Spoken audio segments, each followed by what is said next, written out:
Have you or your loved one been advised cataract surgery? Then this video is for you. It is important to know that cataract surgery selection of lens is very important, and the lens that is selected depends on the entire health of the eye. Today I am going to talk about certain retinal conditions that can affect the choice of lens, and I am going to tell you which lens you should choose for your eye if you have any of the following retinal conditions which I am going to discuss.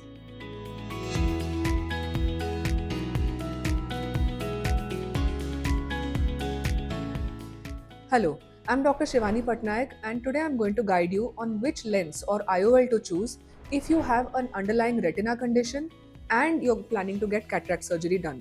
Sometimes these surgeries are combined also. That means if there is some problem in the retina, cataract is removed, the retinal problem is resolved with a surgery, and the entire thing is done together so that we avoid two separate surgeries. And sometimes the dual surgery is not safe for you. But both ways, it is important to know which lens to choose because there are so many available in the market and that can totally confuse you. So I'm going to guide you in this particular video. So in our previous videos, we've told you what exactly an IOL is. It's an intraocular lens. This lens is placed inside the eye after cataract surgery is done. So there are various types of lenses which are available. There are monofocal lenses, there are extended depth of focus lenses, there are advanced monofocal lenses, and then there are trifocal or multifocal lenses. So all these types of lenses are to be selected when the tests are done for the eyes and when we determine which lens is going to be the best fit for your eye. Now this I'm talking about a very healthy eye, absolutely normal from front to back. There are no accelerated aging changes and the retina is absolutely healthy. What happens when the retina has some problem? That's what we are going to do, and that's the strategy we'll apply to find out which lens will be best for you if the retina is not healthy. So what are these retinal conditions that I'm talking about? Firstly, the most common one, that is age-related macular degeneration. That involves the very central part of the eye. So this is the retina, this is the nerve of the eye, and this is the central part of the eye. That's where the light hits and you can see clearly. That helps in focus and that helps in clarity of vision. So when the retinal layer is affected, what happens is we need excessive light and we need a proper illuminated room to be able to read in cases where retina is a little weak. There are various types of it. We'll be discussing in detail about that particular disease in other videos, but that's one of the conditions that are very common.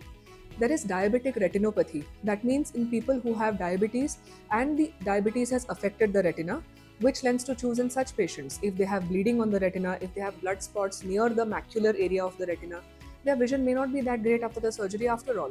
So which lens to go for in such cases?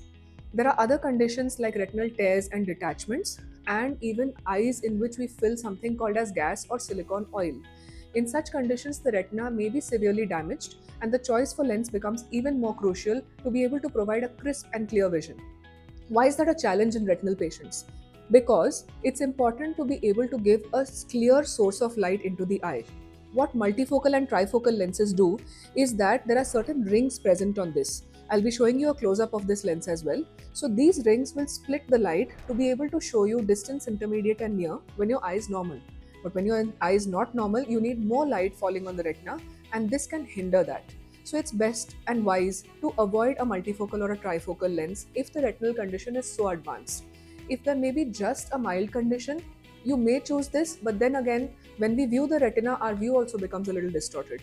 So it's easier to choose a monofocal lens or an extended depth of focus lens, depending again on the severity of the disease that you have. So which IOL is the best? Firstly, the first choice should be monofocal lenses. Because monofocal lenses do not have any rings or any splitting of light factors in them, they make it easy for the patient to view properly. The light that enters the eye is unfiltered, and it's easier for the patient to get accustomed or used to such lenses. The calculation for such lenses is also easier in such patients, especially with an air-filled eye or a silicone oil-filled eye. So these are the kind of lenses that you should choose if the retinal condition is pretty advanced or you want to play safe, because it's important that the eye should be absolutely normal and the adjustment factor just reduces. It's easier for us to handle as well. In terms of checking your retina, when we throw light into the eye and check the retina, or you undergo procedures like laser, even after the surgery for cataract, the retina can develop some issues. So when we do lasers and when we check your retina, it's a clear medium through which a monofocal IOL will help us check you. So that's your first choice. Now, as we know, monofocal IOLs nowadays have certain options. There are advanced monofocals, there are toric and non-toric IOLs. Now, toric and non-toric IOLs are to reduce or minimize your complete astigmatism or cylindrical power for distance. So when you have cylindrical power for distance, sometimes if the retinal condition is not very serious, that means you may not have a bleeding behind, or the macular area, that is the sensitive layer of the eye, may be a little healthier, then you can choose a toric lens as well, which will eliminate your number entirely for distance. Then you'll require reading glasses, which is most comfortable.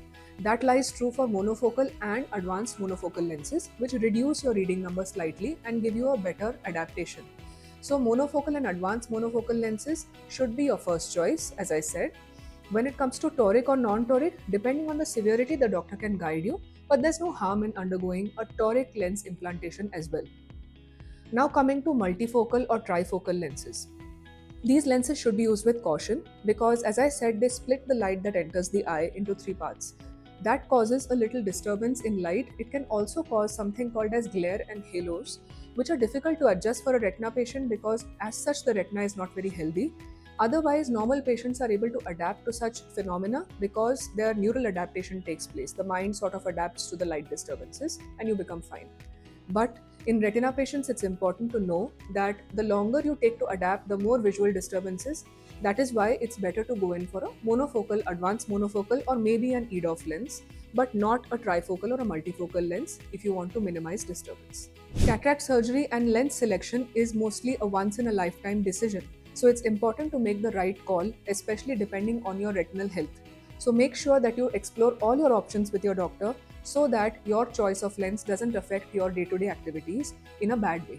So it's important to know everything about all the lenses before you make the right choice and have faith that the doctor will select the right lens for you. Remember that if you like this video, drop a comment down and share and subscribe to your friends so that we can discuss this even in detail in the future. If you want any more videos like this or you have any suggestions for videos, drop that down in the comments as well. Thank you.